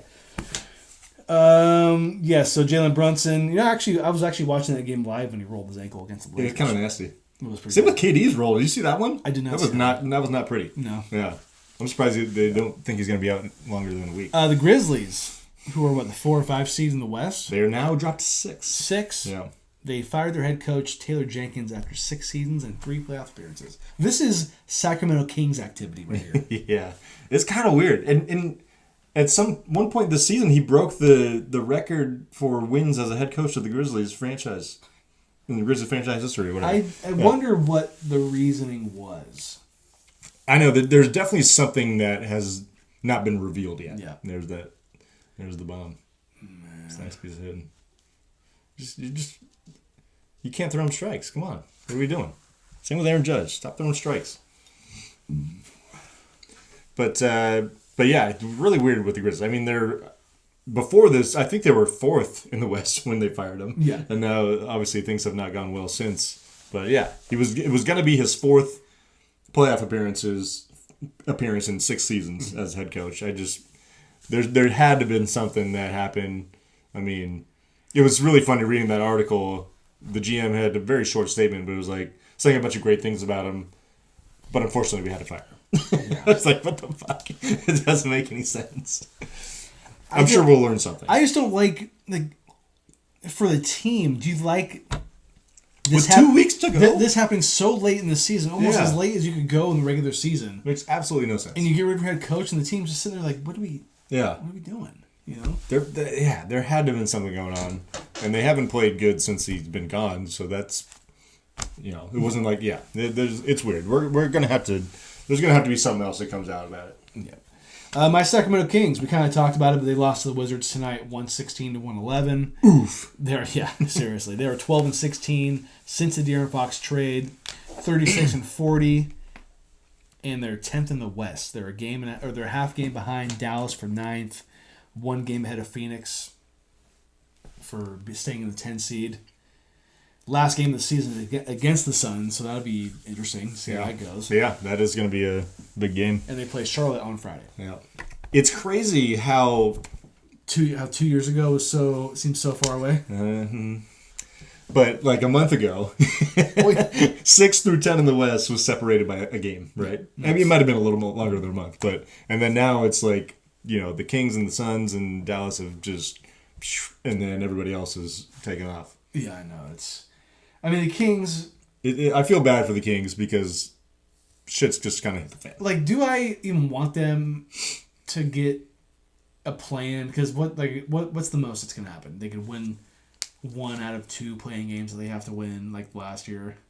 I mean, I think there is a scenario where they sneak up on they win the first game, they sneak up on the Clippers in a 1-game scenario. I'm not putting my money on it. No, I wouldn't either. I'm not putting my money on it, and they get to play a first round series against the Thunder. Or do I want them to miss the playoffs on purpose so the front office can say, "Hey, look what happened. We traded we fired our coach. We traded our best player." Given yeah. The best player was going to leave probably anyways, so you had to get something out of it. So I understand that. But I don't like the direction, because 2 years ago I was on top of the world. This was great. Things were definitely looking up. They were in the playoffs. Yeah. It wasn't a play-in situation. Yeah. In the play-in, it's fine. It's like kind of playoffs light. Yeah. Diet playoffs. Yeah, I mean, it gives you a little sense of like a must-win situation. But it just sucks because since the Fox trade, and he's gone down with injuries out for the rest of the season. So it's like, I know you don't want to win or lose. And I hate to see him go out like that. Right. But I think the concerning part at this point is like the reports that are coming about like, oh, Sabonis wants to, know what the direction of the team is after the season. There's the whole fucking who's the former player that's like there's those rumors about him banging the boss's daughter or whatever. I forget what his name is. Jeremy Lamb. Jeremy Lamb. Yeah. Is that who it is? Jackson? No. Is it not Jeremy Lamb? It might be Jeremy Lamb. Yeah. Anyways. It's just not looking good. Yeah. And the Kings have players, but they don't have like a guy. Yeah. I will say this. Zach LaVine has been putting up some really nice numbers for the Kings. I mean, it hasn't really resulted in, a lot of wins. Is that Jake Peavy in the middle? It is Jake Peavy. He's actually really good on MLB Network. Is he? I like him, man. Nice. He's got his little country twang, but of course, not that that's a bad thing by any means. Is that Bert too? Ooh. Pools? How about it? Mr. 700. Star-studded cast. But yeah, I feel for the Kings. I mean, hopefully they. I would love to see them actually just kind of like retool with this group rather than like have to restart. Yeah. Sometimes restarting is the right way to go, but it took them so long to get back to relevancy, and then to have to so quickly restart would suck. So what am I rooting for? I'm rooting because their only chance is a 9 or a 10 seed at this point. They're not going to get the 7. No, they can't get to 7 to 8. Yeah. So 9 or 10. Hopefully they play the Mavericks because Sabonis does give Anthony Davis trouble. He does. I am afraid of the Suns. I know what you're saying. They're not great on defense, but the Booker KD. That is such a curious case of a team. Like I just don't get it. If you're asking me who I'd rather play, it's the Mavericks. I can understand that. Because all they have is Anthony Davis, and he isn't like Clay, dude. Well, yeah. No, I'm gonna be eating those words. Clay's gonna. He's gonna go Game 6. Clay. He's gonna get his revenge for not scoring a point last playing game and go for like 45. No, he'll go over 15 this time instead of over 10. That'd be great. Your Warriors, 19-5 since the Jimmy Butler trade. Ooh, it's great. 18-2 when him and Steph play, which is nuts. I know a lot of those games haven't been against great teams, but still. I mean, I guess you could ask for better, but this is not what you probably expected. Did not see this coming at all. They're 44-31, 5th in the West, 2 games behind the Lakers for 4th, who are shaky right now. The Lakers are, I would say. Half game ahead of Memphis and Minnesota, and they play the Lakers tomorrow, so that's a big game. Interesting schedule that just happened to play out. So they were behind Memphis before they played them yesterday, right? Mm-hmm. And then in successive order, they played the 4 teams ahead of them coming up. So they beat Memphis. They got to play the Lakers. Then they played the Nuggets after that, and then Houston, which are 5-4 or 4-3-2 in the West. Yeah, which is, I mean, they got a chance to make some moves here. Absolutely. I mean, if they win one or two of these next 3 games. I wouldn't be shocking. I can't expect them to win all of them. No. But especially with they got to be they're at the Lakers and they come home the next day. But they've been against playing Denver. great ball and against Memphis last night. Steph had 50, 52 and almost a triple double. Yeah. Yeah. And any other night probably ever they'll probably win the game, the performance of the night. Yeah. I mean, Steph did win, but last night Jokic had a 60-point triple double, and it wasn't double overtime. Yeah. So you got more opportunities to score. Do we know if he had the triple double wrapped up going into overtime? I don't think because he only had like 10 and 10 on the. Yeah, I don't think he did, but to me, it's more of like the point total. The point total is insane. Yeah, I mean, it's 60, 10, and 10. That's ridiculous. And they lost. Yeah. Shout out to Sal's boy Russell Westbrook. That's your goat, dude. Hey, apologize. Apologize, Sal. Yeah. Please. Contender rankings, you ready? Let's get it on. Okay, you started off. This is Okay. Is this our Third third one edition. we've done, and this is our final one. Well, no, we'll keep it going through like the first 2 rounds of the playoffs. Okay. Yeah. So me first. Not a lot of changes from my side. My top 5 is the same as it was a month ago. So starting with number 1, I got the Celtics, Thunder at 2, Cavs at 3. Who, like we talked about, they've been scuffling a little bit, but they did get a nice win against the the Knicks today. Got Nuggets still at 4 and Lakers still at 5. My changes will be at the bottom of the list. I got the Warriors now in. Yeah. They're in at number 6. Okay. Got a kind of a surprise team as the Pacers at number 7. Okay. My biggest reasoning behind this one is I'm out on the Knicks. I know Jalen Brunson might come back, but I think their peak is second round right now. Okay. And with the Cavs kind of scuffling, we've seen them not have that great of playoff success with having good teams the last couple of years. Mm-hmm. So they're still improving. Pacers made it to the conference finals last year.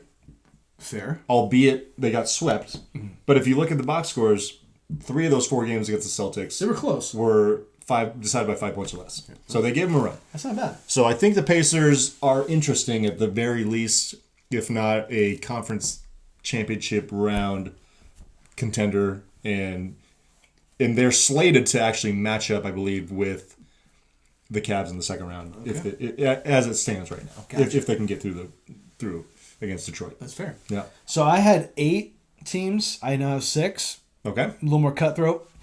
I keep going back and forth. So the first one I had OKC at the top. The second one I had Celtics and then OKC. And then this week I have OKC and Celtics. Okay. I have the Cavs at 3. I'm going to have the Nuggets at 4. Like it, don't love it. But Jokic is playing at an insane level. He probably any other year would probably win MVP if, SGA wasn't doing his thing. Right. Thunder didn't have 60-plus wins. I'm putting your Warriors at 5. Oh, wow.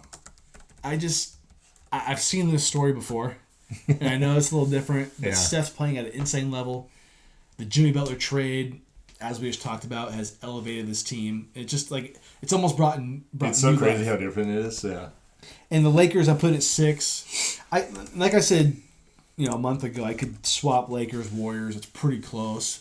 Luka, LeBron. I do think the Lakers aren't really good on defense, although they were playing some decent defense. They have changed up a little bit. Yeah.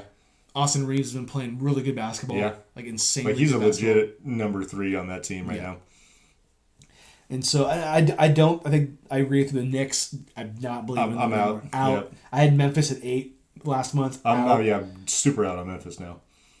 And yeah, that's pretty much about it. Did you even consider Houston? Because they are number 2 in the West right now.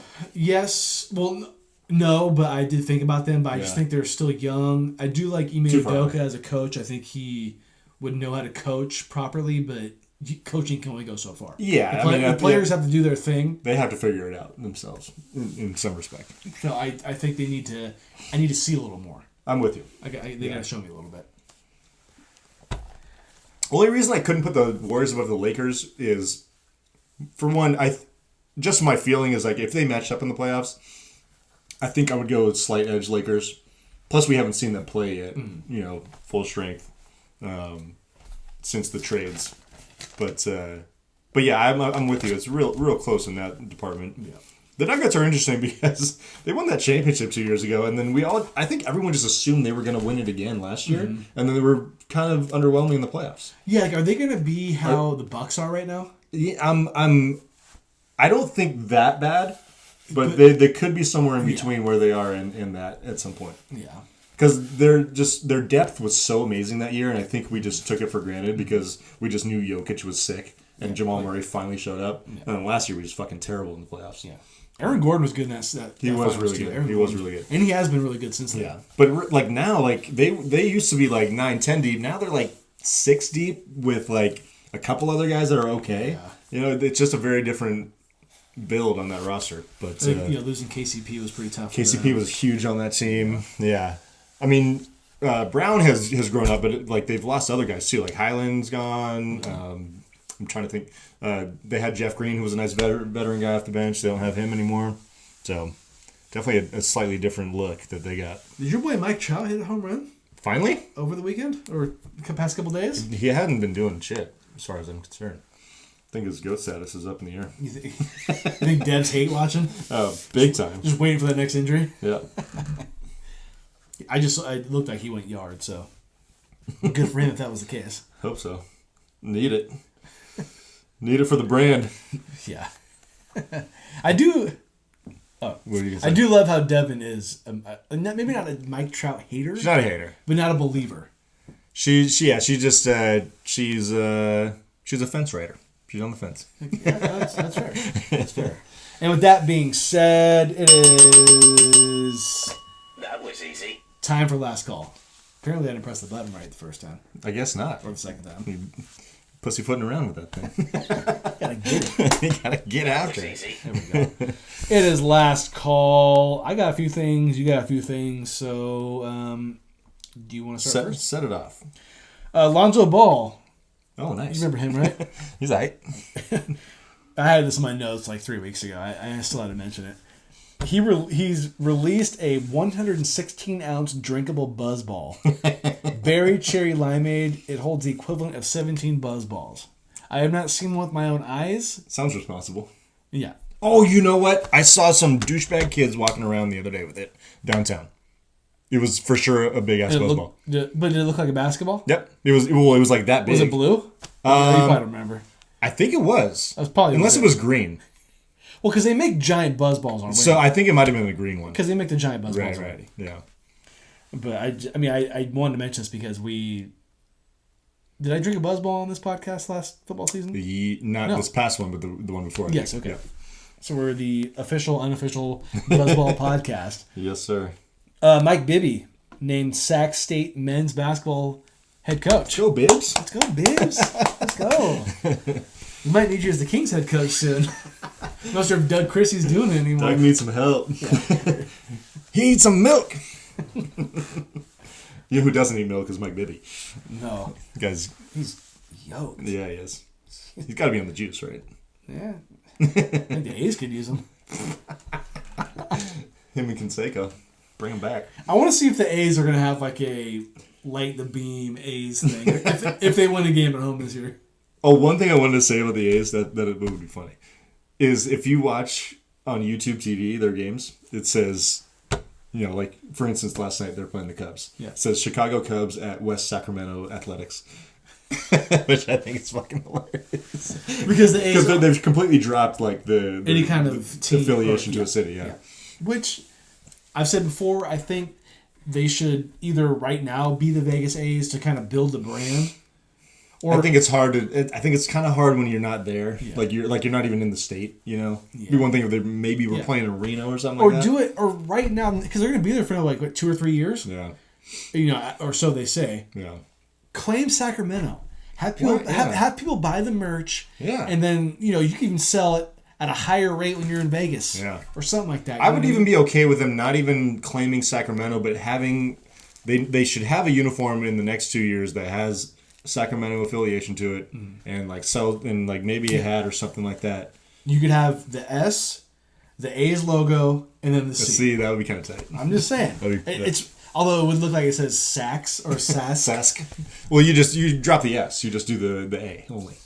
Oh yeah, you can do that. Yeah. That's fair. Yeah. I mean, it's right there. If I can think of it, it's already been thought of. It's hanging. It's right there. I might even buy a shirt. Being a Sacramento fan myself. Yeah. Also, does hockey need to be in Sacramento? I don't know if it has the market for it. Yeah. Would be kind of cool, though. Yep. Stanford fired head football coach Troy Taylor after just 2 years. Ooh. See ya. Good riddance. Time of your life. Goodbye. Thank you. They also hired Frank Reich, former Colts and Panthers head coach, to be the interim. Bills legend. Bills legend. That's right. Was he a quarterback? Yeah. Yeah. Nice. I think he won a playoff game for him. Oh, like in a sub role or whatever? I think he was the quarterback for at the time, largest comeback in a playoff game against the... What, the Browns? Was that the one? No, I think it was against the Browns or was it against the Oilers? Oh, maybe. So why wasn't Jim Kelly playing? I think he was hurt. He was hurt? Okay. Like yeah. But then I think Jim Kelly came back for the Super Bowl that year. Yeah, or maybe the championship. Because I don't know if that game was the championship game, divisional round, this or that. Gotcha. Jeez, look at this. Oh. I thought he hit him in the head. Anyways. Mike Trout did hit a home run. Yes, there we go. Mike Trout. There we go. Ding, ding, ding. So, yeah, and then like the Frank Reich situation is only going to be a 1-year deal. Okay. As the interim, just while they figure out who they want. Any affiliation? So, Frank Reich was offensive coordinator for the Colts when Andrew Luck was there.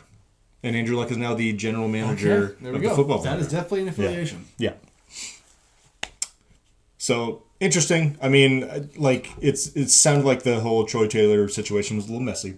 And they got out, and I'm happy about it because it was not a good tenure. Well, Frank Reich will have a nice house in Palo Alto. And sure will. In a good spot in California. I'll give him that. Yep.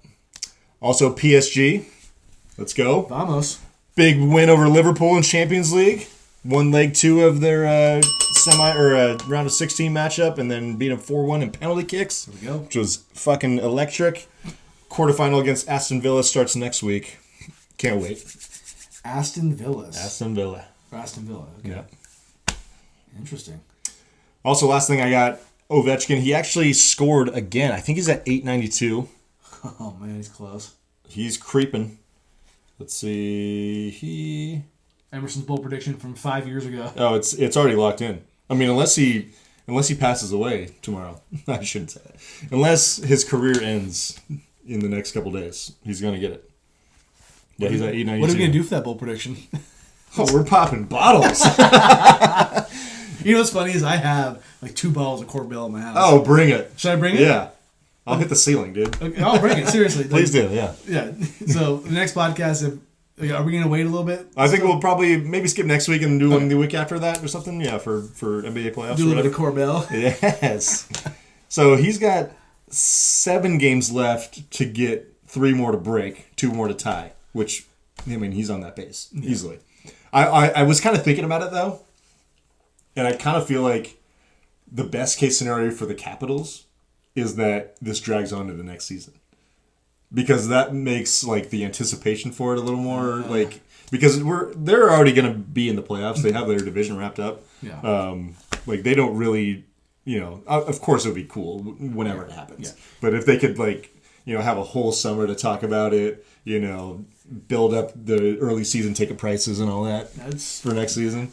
I would argue and say I think the best time to do it would be the last home game of the season. That's another one that I would agree with. And if that's the last game of the regular season, then that would be perfect. Yeah. If it's not, then it's... Yeah, I don't know if they're at home or away. But I do see what you mean. Kind of build it up. Yeah. Because he no matter what, like you said, unless barring death, yeah. he's going to come back for the record. Yes. Yeah, he's not going to not do it. Especially if they have a deep playoff run, maybe a World Series win, World Series. Stanley Cup. Stanley Cup. Yeah. But it would be great if wouldn't it be the ultimate mic drop? Breaks the record in the last couple of games. Wins the cup. See ya. You'd have to, right? Wouldn't you?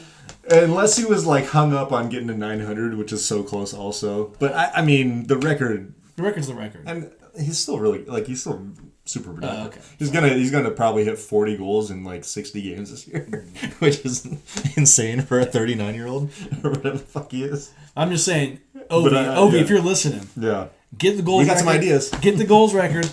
Go win a ring. I mean, might not get 900 like you probably want. Yeah. Get another cup. Mic drop. Well, he's got 7 games to hit 8 if he wants 900. He could do it. Just go nuts. Seriously. Man's incredible. You got anything else? Yes. You think I wasn't going to mention Kyle Larson winning at Miami? Ew. 2 weeks ago? Gross. Thank you. Brad K., your days are numbered. Your days are numbered, son. I don't have to change the name of my team and everything, but I'm okay with that. I'm thinking the same with SVG right now. Yeah. Yeah, he might be cooked.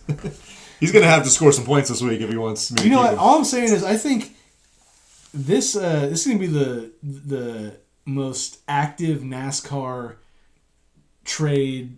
Oh, yeah. Or what's the word I'm looking for? Well, yeah, the driver swap, whatever you driver want to call swap. it. Free agency. Because I think you're probably going to. I'm probably going to. I think Dev might. I'm looking at. I got to look at what we got here.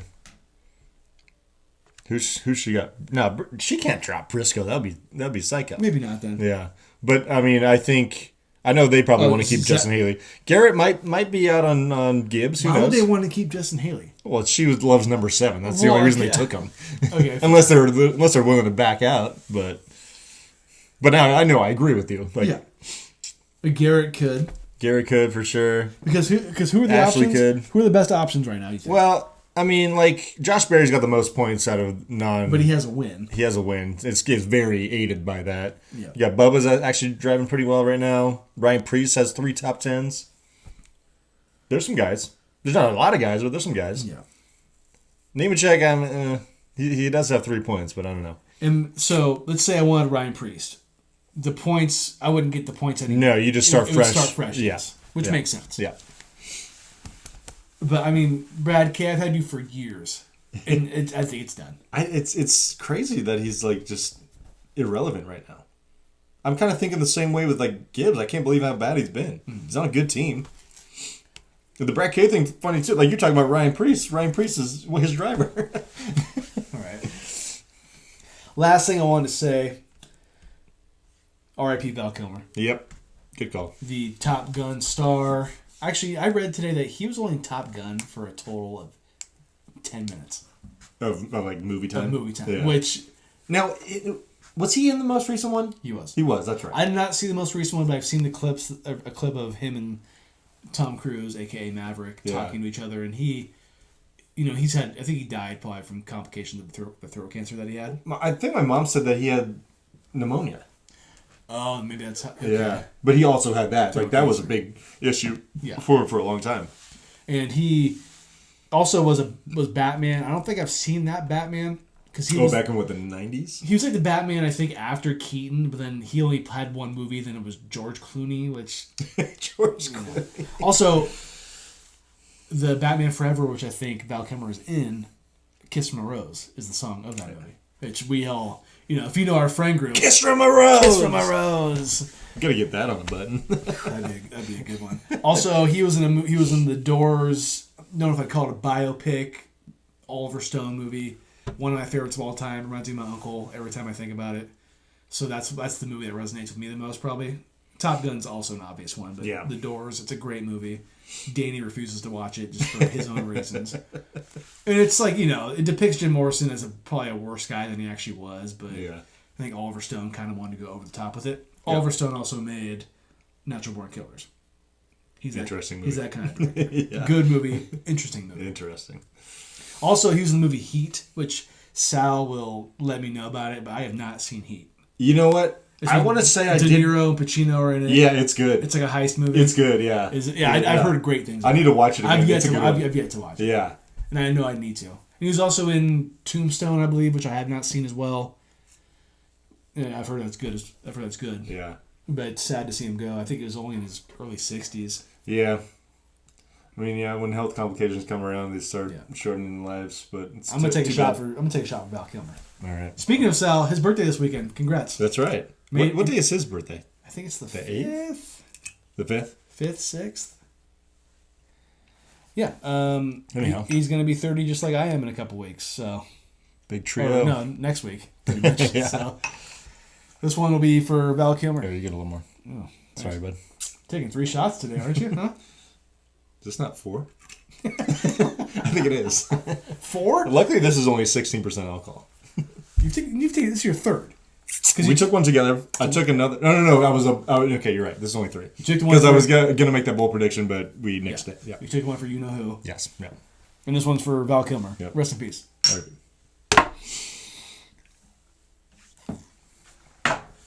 And with that being said, we hope you enjoyed this one. We're glad to be back. I think more on a consistent basis. Yep. We'll be doing some playoff talk in the near future. NBA playoffs, that is. Absolutely. And we will see you when we see you. Peace.